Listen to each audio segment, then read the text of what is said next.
Hi Discovery students, it's Mrs. Phillips here. In this video, I'm going to be showing you how to make your jumping jack. So the first thing you're going to need to do is to cut and color the pieces. In Canvas, I've included a couple templates that you can print out, or you could just freehand draw your own using a few shapes.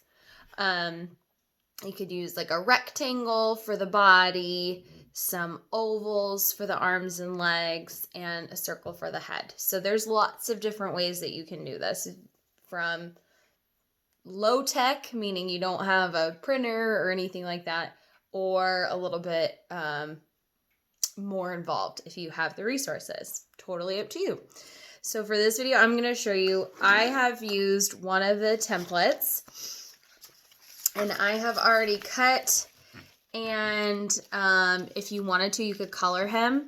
And I've actually done I've already attached 3 of these guys, and I'm just going to show you the last one. What you're going to need is obviously your paper template. You get it cut out. You're going to need some, they're sometimes called metal brads or fasteners. I have some really teeny tiny ones. You can hardly even see it. But then this is kind of like a more standard size, but something that splits and then has the bigger front. Okay. And then this one still opens, even though it's teeny tiny. Oops, can you see it? Yep. Okay, so if you're using a big one, you could actually also use like a hole punch to punch a hole where you're going to put this through, or you can poke a hole because it's just a simple piece of paper with like a pen, which is actually what I'm going to do for this one. Okay, I recommend putting it on top of something so it doesn't like poke into your table or wherever you're doing it. Just to protect whatever's underneath. So I'm going to try and bring you guys in a little bit closer so you can see what I'm doing. Okay. So I've got my last body here where I need to attach this last arm. So I'm actually going to be lining it up so the arm's on top to poke my hole, just so I know that they're going in the right place. And I'm just going to take it and I'm just going to boom. Okay, I've got this cushion underneath, which is protecting my table. But when I go to attach it, I actually need to put this guy underneath. It's very important that when you attach it, this is at the back or the puppet's not going to work right. Okay, and then now you can kind of just push the brad through the holes in both pieces of paper. Kind of trying to do this one-handed. And I'm going to flip it over. Okay, so you'll now see, now I have to fasten this. So when you fasten it, you need to make sure that you don't do it too tight or he's not going to move very well. So if you flatten him down, oh, this is hard to do one-handed, guys. All the way like that. Ooh, and you open him up. He's going to be a little bit, oh gosh, sorry, I'm doing my very best. His arm's going to move a little bit stiffer. So one way to make it a little bit less tight when you, are flattening him out, this is a little trick I found on the internet. If you just put a pair of scissors and then you flatten it on top of the scissors, then it's going to not be as tight and he'll be able to move a little better. Also, it keeps him still while you're trying to do it. Okay, and then now his arms are going to move very freely. Yay. Okay, the next step is to attach the string. I'm going to move you guys back up here. Okay. So when I do this string, you're going to kind of make, a kind of like a capital I. So 2 lines at the top and then a line going down, but your eye is kind of going to go all the way down. So let me show you.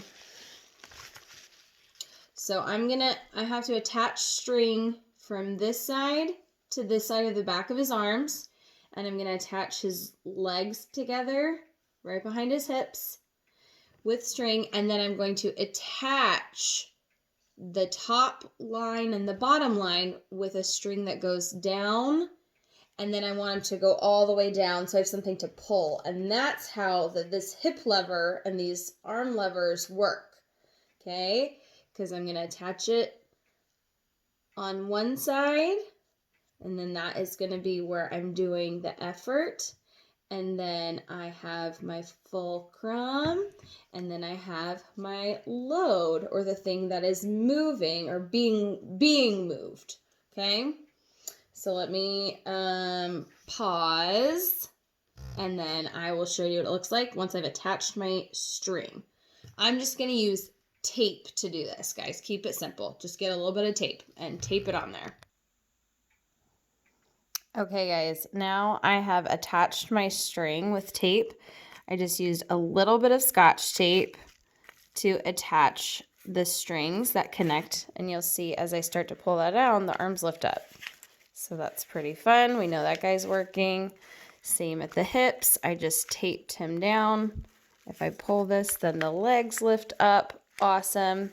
So now the last step is to attach a string that goes, oh, where's the end of the string?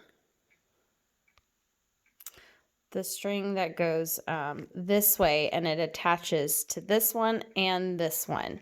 And then you want some extra for the bottom.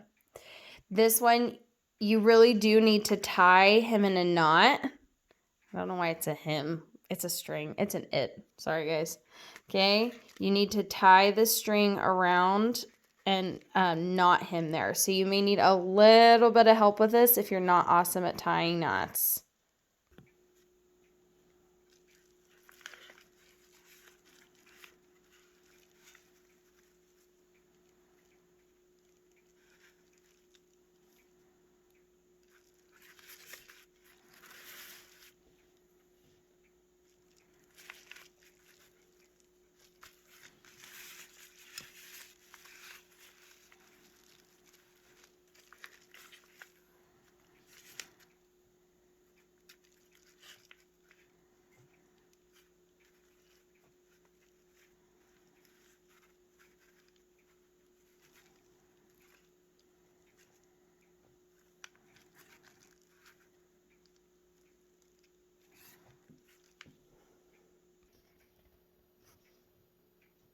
Okay, so now that I've got my string all attached in the back, off camera, I just went ahead and cut another little loop so I can hold him at the top.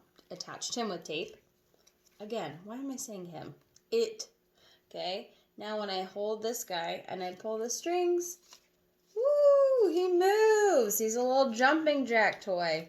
Whoa.